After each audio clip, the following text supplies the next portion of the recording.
Pemirsa, tim forensik Rumah Sakit Sanglah Denpasar telah selesai mengotopsi jenazah Angelin. Hasilnya Angelin diperkirakan telah meninggal dunia sejak 3 pekan lalu akibat pendarahan di kepala. Otopsi terhadap jenazah Angelin dilakukan oleh tim forensik Rumah Sakit Sanglah Denpasar, Bali pada pukul 14 waktu Indonesia bagian tengah. Dari pemeriksaan bagian luar dan dalam, tim menemukan sejumlah luka di tubuh bocah berusia 8 tahun tersebut. Pendarahan di kepala akibat benturan benda tumpul di kepala bagian belakang menjadi penyebab kematian bocah yang dilaporkan hilang oleh ibu angkatnya. Angelin diperkirakan meninggal sekitar 3 pekan lalu atau hampir sama saat bocah malang tersebut diinformasikan hilang pada 16 Mei.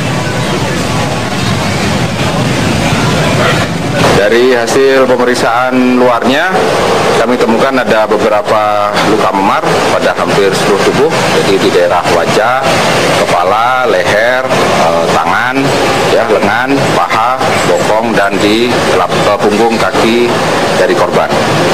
Kemudian dari tanda pembusukannya atau perkiraan saat kematiannya sekitar kurang lebih 3 mingguan. Ya. Untuk sebab matinya ada pendarahan di kepala, jadi kekerasan pada kepala yang menimbulkan kematian.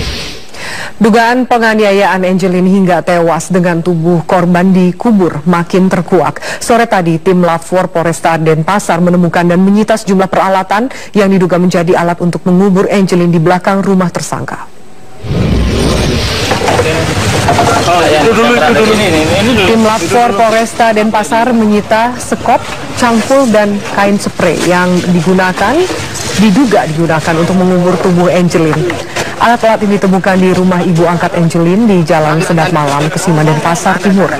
Sejak dilaporkan hilang 16 Mei lalu, 25 hari kemudian kasus ini terkuak. Polisi mencurigai gundukan tanah yang tidak beraturan dan tertutup sampah. Setelah digali ternyata ditemukan jasad Angelin dalam kondisi telah membusuk.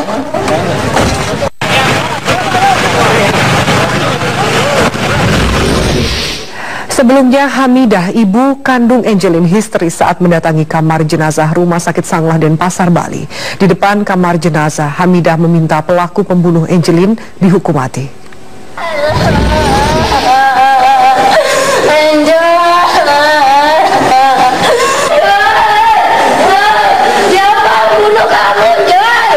Hamidah, ibu kandung Angelin, tidak menyangka anaknya yang sebelumnya dikabarkan hilang ternyata ditemukan tewas tadi pagi oleh tim gabungan polisi.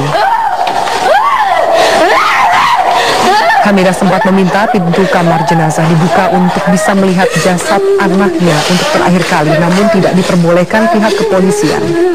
Hingga kini Hamidah masih bertahan di kamar jenazah Rumah Sakit Umum Pusat Sanglah Denpasar. Hamidah mengaku telah dipisahkan dengan Angelin sejak lahir.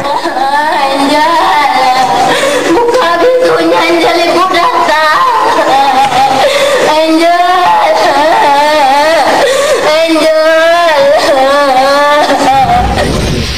Pemirsa, sebuah akhir yang penuh duka terjadi. Angelin yang sempat dinyatakan hilang beberapa pekan terakhir ternyata ditemukan tewas di belakang rumahnya. Sejauh ini belum ada tersangka yang ditetapkan, namun 8 saksi tengah diperiksa secara intensif. Bagai fenomena gunung es, kasus Angelin hanya satu dari ratusan bahkan mungkin ribuan kasus kekerasan pada anak. Bagaimana kemudian kita melindungi anak-anak dari kekerasan dan harus dari mana kita berbenah. Dan kita juga akan langsung mewawancarai. Pertama akan saya wawancari adalah wali kelas Angelin, Ibu Putu Sri Wijaya. Ibu Sri, selamat malam. Malam.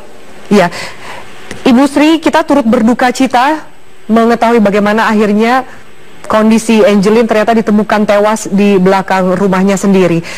Ibu Putu Sri Wijayanti, Ibu Sri, Anda adalah wali kelas dari Angelin.